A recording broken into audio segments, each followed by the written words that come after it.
Welcome on into BKL Nightly. It is Thad Brown with you, joined by Rachel Liebert and Caleb Carr. The Monday after the Bills' defeat against the Eagles, 13-12. Christmas is now in the rearview mirror. New Year's Eve on the way, and a new season for the Bills with the playoffs heading into town in about a week and a half. Not into town, obviously. The Bills will probably be heading out of town because they are now not going to be a division winner for the first time in 6 years. Let's start, as always, with the injury update. A couple important ones for the Bills today. Number one, Sean McDermott said that Terrell Bernard will not play Sunday against the Jets. Doesn't really matter much. The Bills only have some seating on the line. Matt Prater should be back. The Bills did release Michael Badgley from the practice squad. I think he probably would have been released no matter how healthy Prater is, but it seems like Prater will be available for Sunday. McDermott would not guarantee that today, but he thought that Prater should be back for this game. Guys, Josh Allen's the bigger question here, and he dealt with the foot injury he suffered in Cleveland a couple weeks ago. He kind of played through it. Today, McDermott offered an update on Allen, and it was, I guess, slightly optimistic. He's dealing with some soreness. He looks like kind of like last week a little bit, but maybe in a slightly better spot than early part of last week, like he was. And we'll just take it one day at a time and see how he does here through the week. Yesterday was a little different,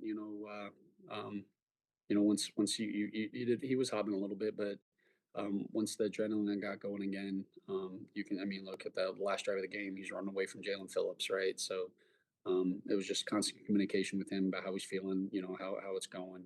Once Josh is out there, I gotta just trust that if he's out there, he's 100%, and good things will happen. Guys, the thing that stood out to me about all that is the offensive coordinator saying it was different in the game plan Sunday. Now, not crazy to think. Josh Allen certainly is not at 100%. He's going to touch the ball a lot. You want to manage for that. You want to be prepared for that. But Rachel, how much of a concern is it for the Bills that Josh Allen's injury status is to the point where the game plan, to some degree, is being altered? I think it's concerning. I mean, this has been a Josh Allen offense all year. Even though the passing game hasn't been the same, Josh Allen is still Josh Allen and what he can do on the ground. And he did, Joe Brady said, he was running away from, being sacked yesterday in that final play of the game. But I do think no matter how Josh Allen, the extent of his injury, I don't think the Bills, or at least Josh Allen, is going to admit that and come forward with maybe the extent of it. I think Josh Allen will be out there no matter what, unless he breaks his foot. I mean, at this point. So it is concerning that they did say they changed the game plan, but also looking back at yesterday's game, I don't think his foot injury necessarily, held him back from what he did or what he did wrong. I don't think was because of his injury. I think he could probably break his foot and he'd still try to find a way to get out there, Probably. to be honest with you. But it definitely is concerning that it's at least, whether or not they want to admit how bad it is, it's at least bad enough that they're looking at some plays and saying, okay, maybe we don't run this one this week, or maybe we stay away from this one early on and we see how he does. If it's at least to that level, then that it's at least, it's something that is concerning going forward, especially with the playoffs right around the corner. I mean, if you're already feeling sore, all it takes is one wrong step and it's even worse. It's an even worse injury. So I would definitely say it is concerning. I don't know how concerning it is going into next week, but it could be concerning going into the wild card game. We're going to talk about how much Josh Allen and anybody might play against the Jets here in a little while. I will say that I went back and looked at some of the more recent listings of Allen injuries. He had an elbow thing last year, took a bruise late in the season that became a discussion point. He obviously had the elbow, I think, ligament tear, partial tear, 3 years ago that he dealt with all year. It feels like Josh Allen, for the amount that he runs the ball and the lack of fear he has for getting hit while running the ball, is always going to have something. So, yes, while this foot injury is definitely a thing that is impacting the game plan, I don't know if it's any different than any other things he's had the last few years. And he's had some really good playoff games the last few years. So this also goes back to the idea that everybody in the NFL is hurt, finger quotes, to some level at this point in the season. So I'm really not overly concerned. And actually, when you brought up the point about, Caleb, about maybe you don't run this play this week, I actually thought of it as not underlining this play, but this week. Because the Bills yesterday, going into the game, still had a good division chance. But after the Patriots beat the Jets, that took a little bit of a hit. And obviously the overall chances weren't that high. So it wouldn't be crazy if Joe Brady's saying things are different, not because, oh my goodness, we can't run the whole playbook, but because, it ain't smart to be running the whole playbook right this second. We will see, at least going forward, for sure. The big topic of discussion coming out of that game yesterday was, at least the biggest one, the 2-point conversion at the very end. And why did the Bills go? Should they have gone? Obviously, the way Josh Allen played that play was a part of the discussion because it was really bad, and that's not who Josh Allen has been. But the decision is something that I have been fielding texts and social media questions for all day long today. Sean McDermott and Joe Brady addressed the question today, and one of the reasons I want to bring this up, I like, guys, how Brady talked about how a team will prep for the 2-point play on any given week. We always kind of talk going into the game, having ideas of, the type of 2-point plays we want. There's obviously different type of ones going into the game. Is there got to have a 2-point plays? Is it, hey, just is the one from the two? We had a couple plays in mind downside the red. We showed one look, and they called the timeout, and we talked about if we felt like this other one would have been better, and we communicated, and Josh loved the look. We hadn't had a lot of success getting down there to begin with, and in fact, that drive it took a 4th and 10 or 4th and 8 hook and lateral type of play to get us down there, and we had missed the extra point early in the game or got it blocked, and felt like, hey, we get a chance to win the game right here, put the ball in the hands of our best player from the 2-yard line. I like those chances. So obviously it didn't work out. I shoulder that responsibility. It's obviously one that that I want back, that we'll all want back, and ball in our best players' hands. Good things are going to happen. I just got to make sure I'm looking at it, making sure I'm putting him in the best position to have success, on that play. And but it shouldn't have got to that. It shouldn't have got to that play. Now, Joe Brady has a point about it shouldn't have gotten to that, and that's something that Caleb and I talked about yesterday on BKL Nightly about the Bills' slow starts and getting behind and all that stuff. I was surprised to see Joe Brady say, I wish I had that one back. Joe Brady did his job on that play. That play is open by a lot. Mm-hmm. Joe Brady, if I'm Joe Brady, I'm not saying I want it back. I'm saying I just did the best thing ever. I hope you all saw that. My quarterback blew it, but I was great. Rachel, Caleb and I had a good amount of time to talk about that play and debate it. We're going to kind of come back with our 24-hour later thoughts. But what was your take on the Bills' 2-point conversion there? I don't hate it. I mean, like you said, it worked. It just wasn't executed, but the play did work.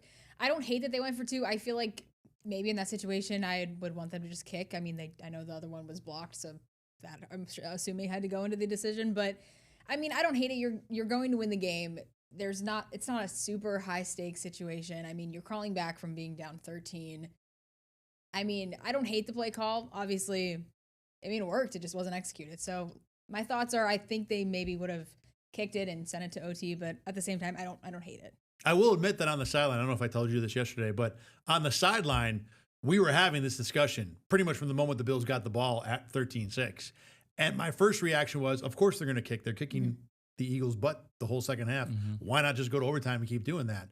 But as we talked about yesterday, the more I thought about it, the more I wanted to go with the 2-point conversion, and primarily because with Badgley, he missed 3 PATs for the Colts. I actually was doing a little research. He missed a kick in a Colts-Texans game that forced the Colts to have to score a touchdown late down 4 instead of getting a field goal late down 3, which might have totally swung the game. He missed a PAT against the Browns, which similarly for the Bills put them up only 3 instead of only 4. If the Browns had any sort of an offense, they might have at least given up the tie there.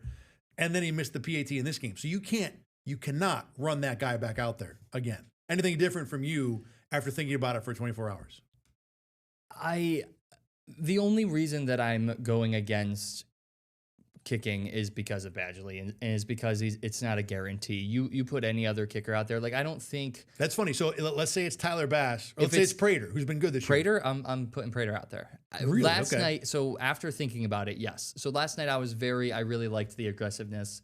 Like Joe Brady said, you put the ball in your best player's hands, right? Like Tyler or Matt Prater isn't your best player. Well, it would be his foot in that case, but he's not your best player. You've got some defenders that are good, but they're not your best players. You put the ball in your best player's hand. I like the aggressiveness, but the more and more I think about it, if it was Matt Prater or Tyler Bass, I'm running him out there I'm expecting them to make that kick, and then I'm giving it back to the defense because the defense cannot. The Eagles couldn't get anything going in the second half. And we talked a little bit yesterday about whether that was the Eagles kind of being conservative or whether that was Buffalo. Even if the Eagles started conservative in the second half, they weren't trying to be conservative down the stretch. Like they were trying to get stuff going, and Buffalo just said no. If it was another kicker, I would rather do that. But I with Badgley in there, it makes it tough. I think you're probably right. I think if it was Prater, I'd probably kick the ball too. And to your point about your best player's hands, Josh Allen in general is their best player. He was not their best player yesterday. He might not even have been a top 10 player on that team yesterday. And frankly, putting it in his hands got you beat. That was the guy that didn't make the play. Yeah.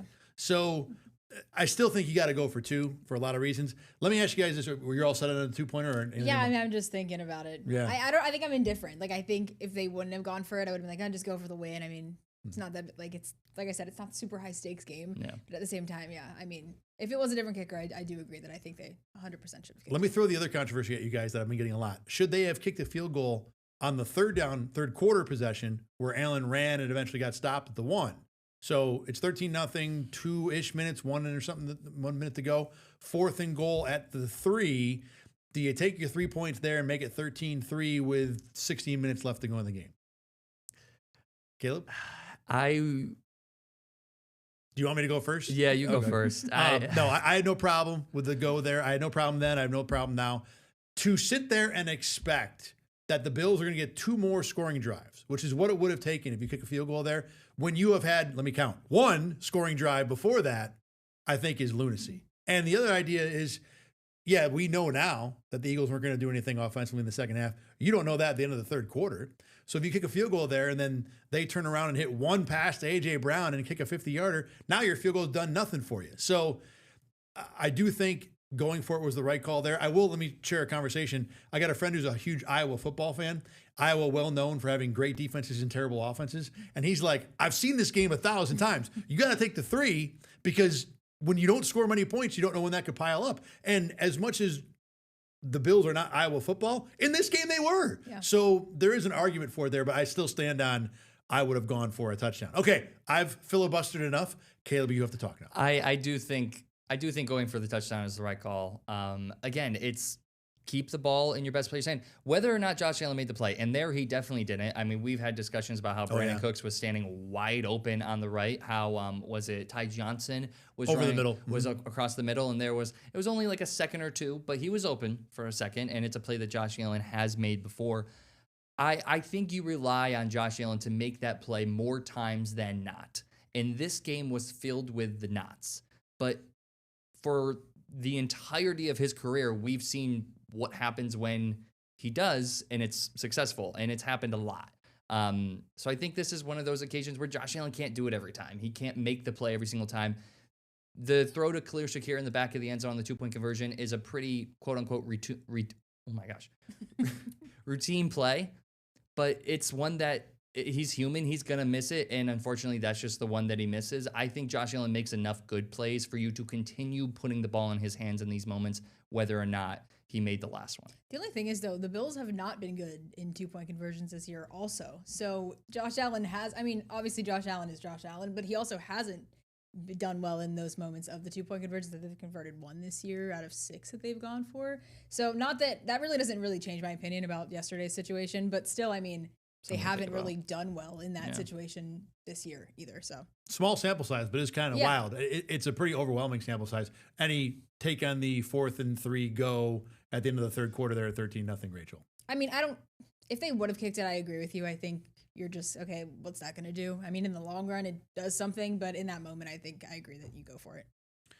All right, let's move on to the Bills defensively here, because as Caleb was pointing out, no matter how you stack it, the numbers, the production, everything looked good, at least after halftime. The first half wasn't terrible. 13 points isn't like you get 30, but the Bills defense had a pretty good half against what, at least on paper, is a pretty good offense. And Bobby Babich talked today about how much of a springboard that might be able to be for this defense going forward. That's the performance we're looking for all the time. Certainly finding that rhythm that we talk about is good. You know, what we did last week has nothing to do with what we have moving forward. Now, can you take parts of what you just did and hold on to them, and then take other parts and make sure we get these certain things corrected? Absolutely. But like this has nothing to do with what we're going to do moving forward. What it does do is it provides us with some things where, hey, look, this is why we're getting the result we got. Now, as Caleb and I talked about yesterday, and mostly I talked about it because, as I pointed out, I own Jalen Hurts in like 7 fantasy leagues. So watching the Philadelphia offense has been kind of a side job for me this year. The Eagles love to just get conservative when they have a lead. I'll go back to the Lions game. They won 16-9. That game looks a lot like this one, where the offense just said, we don't have to do anything, and they won the game. Now, they barely won the game against Buffalo. Regardless, to emphasize that point, 2 stats. Number 1, there have been 10 games all year in the whole league where a team had less than 5 yards passing in one half. The Eagles now have 3 of them. Jeez. Even worse, they're 3-0 in those games. Secondly, in this game, the last 3 Eagles drives of the game, even the one where it was 13-6, and you're like, well, we really got to protect something right now, they went run, pass, which is like basic football strategy. There was no play action. There was no watch our reverse. It was hand off to Barkley. Jalen Hurts scrambles and throws it off some fan in row 5. So they weren't exactly going deep into the playbook against the Bills. But Rachel, how much do we get encouraged about the Bills shutting down Jalen Hurts and Saquon Barkley and A.J. Brown and Devonta Smith in this game? I think it's worth something. I mean, we kind of, ahead of this game, we're like, okay, what are they going to do with Saquon Barkley? And they did shut down Saquon Barkley in the run game in general. I mean, yes, the Eagles were conservative, but it's still against a Super Bowl team that can still get the ball down the field easily. So I do think it's worth something, whether or not it was, the Eagles trying to be flashy and, really. Or the opposite of flashy. Or whether I'm saying whatever the situation was, if they were trying to be flashy, if they weren't, I just do think that the lack of offense that they had is still counts for something for the Bills. I think the Eagles had 16 total yards in the second half. Did not complete a pass. No passes. It was all Saquon Barkley. And that is incredibly impressive. But like you said, there's kind of an asterisk on it. So I don't know how much you can look at that. But in the first half, although they let up 13 points, to me, in my eyes, they really only let up 2 field goals because that touchdown was kind of a Josh Allen bad fumble.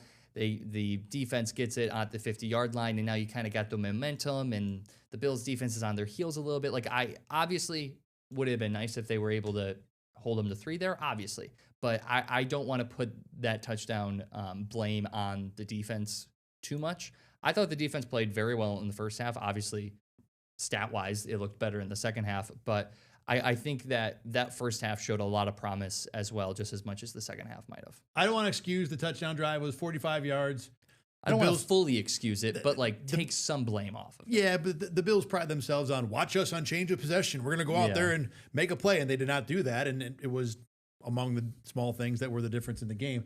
The other thing was too the Eagles had a 48 and a 61-yard field goal drive. So the other 2 field goal drives, they were only 3s, but they moved the ball fairly well. Mm-hmm. So the first half was not good. It was fine. It was not good.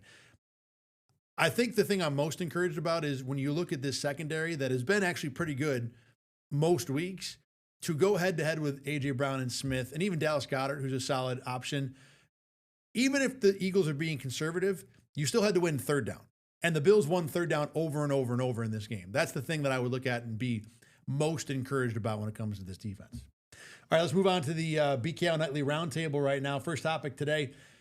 So that guy, Brandon Cooks, who I don't think most of us took super seriously as a legitimate big-time receiving option, had 100 yards yesterday. So, Caleb, what do we make of Brandon Cooks? Is this something that might be a something going forward? I don't know if I'm willing to say that he's the guy yet. I don't think I'm willing to say that he's all of a sudden evolved into like this great wide receiver. But I think this definitely proves that he's a guy in the Bills offense, which they don't have many of. I don't know if they have one. I don't Khalil really know. Shakir is a guy. Khalil for Shakir sure. and Dalton Kincaid might be the only 2. Well, he's a not healthy guy is what he is. Yes, but when healthy, he's really only a guy. I don't even know if I consider either of those the guys. Josh Allen and James Cook might be the only 2.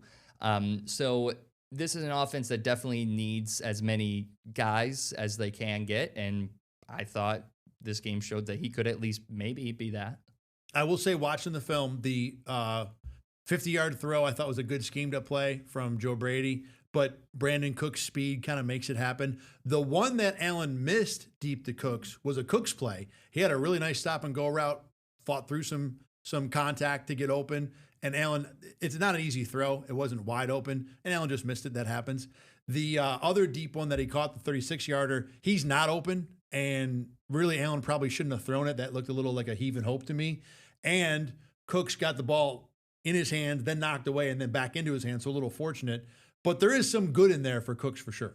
For sure. I don't think he is the guy like Caleb said, but I think he can be. And in a room where you don't really have a guy except for Shakir, who's not a 100-yard guy consistently. The last time the Bills had a 100-yard pass catcher was week 12, and it was Shakir. I think of this year. Of this year, yeah, okay. yeah. Just wanted to make sure. Last year, yeah. no, and I think he had like 112 or something like that. So it isn't a consistent. No, there's no receiver breaking out consistently. Obviously, this might just be a one-time thing for Cooks, and next week he might have 0 catches. But I think it's promising that there is somebody out there who can kind of bring a little bit more of the game that we've been wanting to see from these receivers, and it helps that he's fast, and it helps that he can kind of make those flashy plays that we've been kind of wanting to see from Josh Allen. As we've all said, I agree. The bar is the floor here, and he might be above the bar, which is something. Yeah. Exactly. The other thing I will say is, you look at this group of veterans: Josh Palmer, Gabe Davis, Curtis Samuel on the off chance that he's healthy, Elijah Moore when he was here. Brandon Cooks at least has a pedigree. He's had multiple 1,000-yard seasons. He was a first-round pick. He has at least been an impact player at some point in his career. So while maybe the physical skills aren't still there, at least the mental part probably is pretty darn good. Question number 2, and we kind of hinted at this a little bit. So the Bills have a game against the Jets where they could, in theory, be a 5 seed, but they would need Houston to lose to Indy with Phillip Rivers to even have a chance at that. So you're probably playing to be the 6 or the 7, which ain't a whole lot. You've got a number of guys banged up on the negative side of this. On the other side, too, it's the last game ever at Highmark Stadium. How much does that matter to this team? So I didn't even think about that. Rachel, now you can think about it now. Who would you, if you are Sean McDermott, and you don't have to go through the whole 53-man roster, but who or how often, how much would you play your Bill starters on Sunday? I mean, I think you play them and put up some points. Maybe the first half. I mean, I don't know how long that takes. I don't think the Bills. Don't think you should play them the entire game. I mean, being at Highmark Stadium, I think you get them out there for a little bit, but I don't think it's a whole game situation. Even if it's a close game, I mean, a seeding situation potentially. I mean, I think you do play your starters. I don't think, though, if there's one person I don't think they should play, I think it's Joey Bosa. Just sit Joey Bosa. Like, that is the one person that I feel passionate about. He's back on the injury report. He's not been healthy. It's been going back and forth. He's one of the older guys in this room. Just sit Joey Bosa, let him get healthy. Other than that, play your starters a little bit, put up some points, and see what happens. If we had the opportunity to know who was going to be the 4 seed, whether it's the Steelers or the Ravens, then my answer would be different. Because if we knew it was the Steelers, then I would say even though the chances of getting the 5 seed, they need someone else to win. I say if you know it's the Steelers, full go. You want to play the Steelers. If you know it's the Ravens, no go. You want to be as far away from them as possible. Because they play Sunday night, you can't have that exactly. answer. Yeah. Exactly. So that's why I'm saying I think because of that, you just try to stay away from the 5 seed, which again, I know there's other things that need to happen, but I think you just try to stay away from that. Being the last game at Highmark, though, these guys have to play. Some of them have to play, whether it's the first drive or the first quarter. I don't know if I'm willing to go all the way to the half. I would say at most like 2 drives. You keep Allen and Cook and Bosa definitely. Bosa, I kind of agree with you, might be a guy that no matter what, he's out. But even guys like Benford and Bishop and some of the linebackers, I think you let them hang out for 2 drives, let them get that last bit of Highmark, and then you say, okay, it doesn't matter if we win or lose this game. Go ahead and sit. I'm more for sitting your defense, too. I think your defense can, I would rather have more offensive starters out there maybe than your defensive starters, too. I mean, just because they've been banged up all year, I think maybe a little bit more than the offense. And other than maybe Josh Allen, I think Josh Allen's a guy, especially depending on how his foot goes throughout the week. Yeah. If his foot's still sore, as much as I want him to play a drive or 2 because it's the last game of Highmark, if his foot's still sore, I think you have a serious conversation about just trying out Trubisky. So if I'm Sean McDermott, I'd sit Josh Allen down on Wednesday and I say, see this? This is a baseball cap. Make it your friend. Because this is all you're wearing on Sunday. I don't put Josh Allen on the field for anything. I know I'm a huge looking forward to the last game at Highmark Stadium, not because I hate the building. It's going to be fun. It's going to be interesting. I don't want my starting quarterback playing in that game, not in the condition he's in. I play Cook because I think I want him to win the rushing title. I don't know what you need there. He's up about 50 yards, and Jonathan Taylor. I want to at least give that a look. I can play any receivers because I frankly don't care if they get hurt. What am I doing? I want to play a lot of my backup offensive linemen, in part because with Ryan Vandermark and Alec Anderson, I trust those guys to be good enough, especially against the Jets team that's not going to play a whole lot anyway. Defensively, I'm with you on the injury thing, but I lean towards the older guys. So Trey White, Matt Milano, Joey Bosa, I think they all sit if I can. Shaq Thompson would be in that boat. Maybe Cole Bishop, just because he's kind of the quarterback of my defense. And that's, of all the guys who are not older, that's probably the last one I need dealing with an injury right now. But the rest of them I probably play for the most part. And I would play Benford. Yeah. Okay. Remember, you can't sit everybody down either because of rules and stuff like that. I would give Benford some time. I do want to win the game for seeding, for high mark, for whatever. But I think end of the day, you got to protect your chances for the postseason with your main guys, including that 17 guy. So Josh Allen, I would not put on the field. Okay, every week on Monday after a game, we talk about who we like better, who we like a little less. Confidence up, concern up. We'll start with the confidence. We'll go a little quick on this. Rachel, you can go first. Confidence up. I'm going to go with Deion Walker. 3 tackles, 1 tackle for loss. It's a good one. He just looked good out there. They held their rushing, the Eagles' rushing attack. I mean, we've talked about him a lot. He's just having a really good rookie year. So he had another good game yesterday. I'm going to go with Matt Milano. We talked about him a few weeks ago and how we thought that his good game was kind of just a right place, right time. Well, he's been in the right place for the past 3-4 weeks. So you continue to be in the right place, and at some point I'm going to say, that might actually be you. He looks really good out there. He looks fast. He looks quick. He's breaking down the ball well. So I'm going to go with old man Milano. I'm still kind of leaning in the right place. I'm not overly impressed, but I do want to keep watching the film on Milano. I'm going to go Cam Lewis, stay on the defensive theme here. 100% of snaps, played safety. Again, we talked about it. A.J. Brown, Devonta Smith didn't do a whole lot. There was the one long A.J. Brown catch on the touchdown drive. This was a game where down the field really was no problem for the Bills. Cam Lewis, to me, has to get some credit. As a guy who's been up and down this year a little bit, he was very much up for me in this game.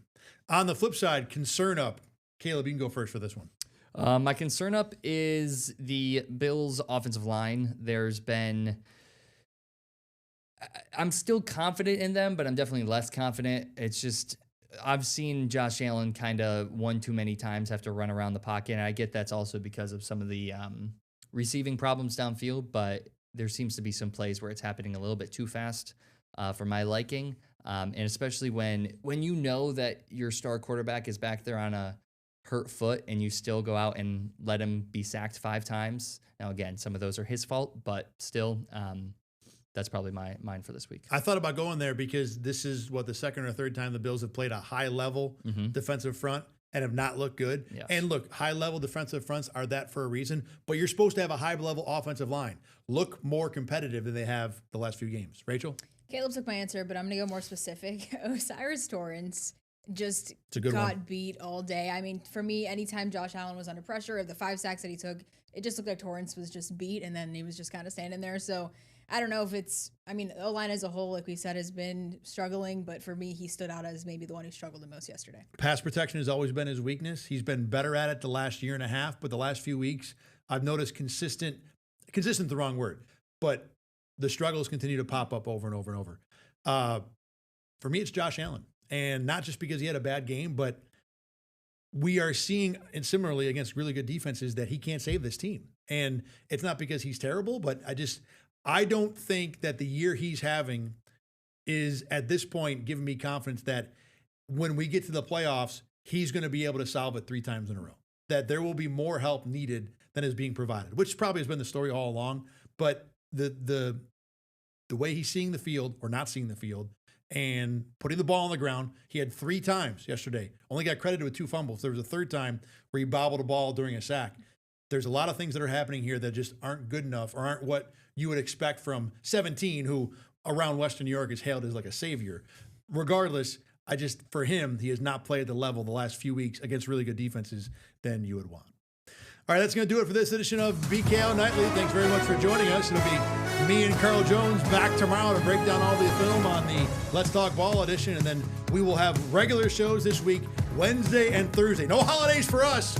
Bills Jets, it's a monster game, everybody. So we'll be back on those 2 days. For Caleb Carr and Rachel Liebert, I'm Thad Brown. Thanks very much for watching. And like I said, we will see you again tomorrow.